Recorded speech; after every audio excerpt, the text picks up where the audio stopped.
Showing you my property that I chainsawed out the first year I bought it.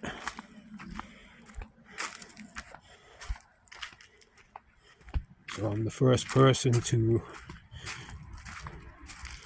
make this a permanent address.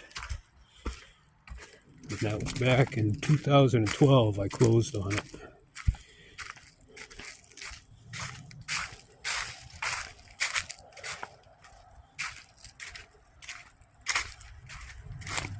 This was all thick, like that.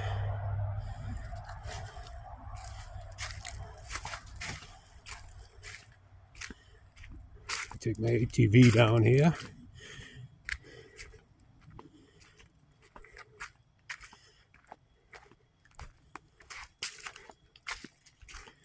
Haven't seen the moose this year, but last year he came right up to the spot and looked up the hill.